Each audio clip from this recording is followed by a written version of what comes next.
May it be an evening star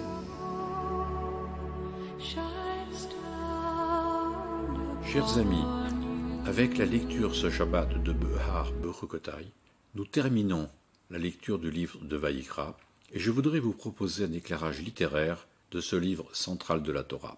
L'approche littéraire s'est développée dans les milieux universitaires, et notamment en Israël et aux États-Unis. Elle part du principe que l'on doit pouvoir appliquer au texte du Tanakh les méthodes de l'analyse littéraire sans a priori et sans dogmatisme. Et aussi surprenant que cela puisse paraître, ça marche. Walk a lonely road. Oh, how far you are from home. Le chiasme, définition. On trouve dans la Torah et dans le livre de Vaïkra une structure littéraire particulière que l'on appelle un chiasme. Cette structure se caractérise par le fait que les mêmes mots reviennent en miroir dans des versets selon un modèle A, B, C, X, C', B', A'.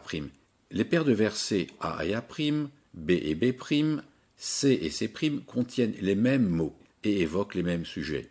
Le verset X étant au centre de cette unité littéraire et porteur du message le plus important de ce texte.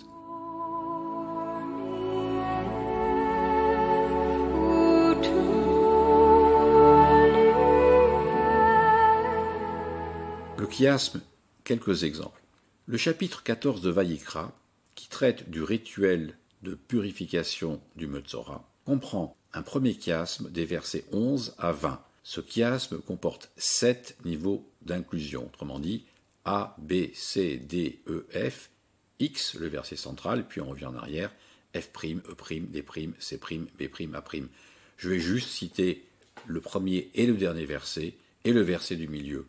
Premier verset, le prêtre purificateur présentera l'homme qui se purifie ainsi que les objets devant le Seigneur à l'entrée de la tente d'assignation. Dernier verset, le prêtre offrira un holocauste ainsi que l'oblation sur l'autel, fera ainsi l'expiation pour l'homme qui se purifie, et elle sera pure. Vous voyez les mots qui se renvoient, prêtre, purificateur et homme qui se purifie. Quant au verset central, le prêtre trempera son index droit dans l'huile qui est dans sa main gauche, et de cette huile il fera avec l'index 7 aspersions devant le Seigneur. Et un second chiasme des versets 21 à 32, je vous lis les premiers et derniers versets ainsi que le verset central.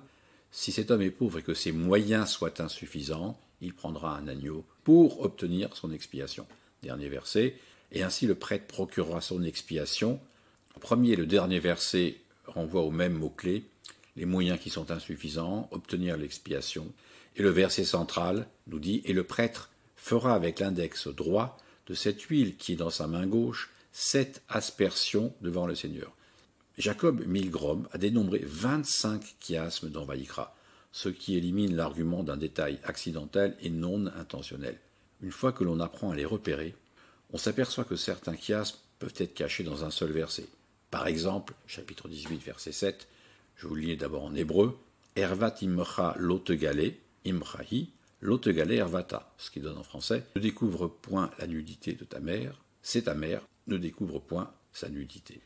La question est donc non pas de savoir si ces outils littéraires sont applicables à la Torah, mais de savoir à quoi peuvent bien servir ces patterns, ces motifs qu'ils ont permis de mettre en évidence.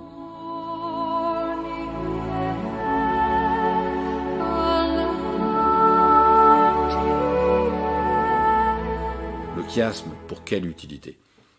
On peut supposer qu'une structure qui rappelle les mots-clés d'un texte en facilite la mémorisation, ce qui est essentiel pour le prêtre en charge du rituel de purification, car il doit posséder la connaissance détaillée du rite pour pouvoir l'appliquer sans erreur.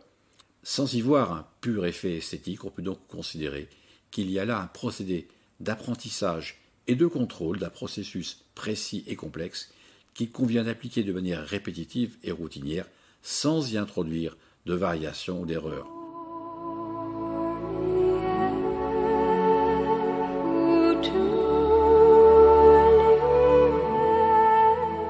Selon Rabbi Sachs, la Torah entière est construite comme un chiasme.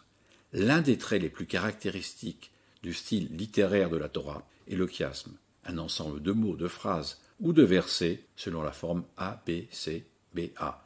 Cela permet d'attirer l'attention sur l'élément central. L'ensemble des 5 livres de la Torah forment un chiasme. Du point de vue des Israélites dans le désert, Bereshit revient sur la préhistoire d'Israël, tandis que Devarim se tourne vers l'avenir.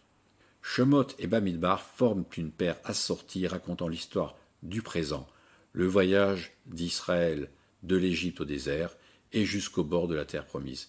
Vayikra est donc le livre central et donc le plus important. Au centre de Vayikra se trouve ce que l'on appelle le code de sainteté, le chapitre 19, avec sa grande injonction « Kedoshim tiyu ki kadosh ani Hashem Elokechem » « Soyez saints, car moi, le Seigneur, votre Dieu, je suis saint ». Il ne fait aucun doute que le livre de Vayikra occupe le centre de la Torah. La raison réside dans la proclamation de la mission du peuple juif « Vatem tiyuli mamlechet kohanim vegoy kadosh » « Vous serez pour moi un royaume de prêtres et une nation sainte ».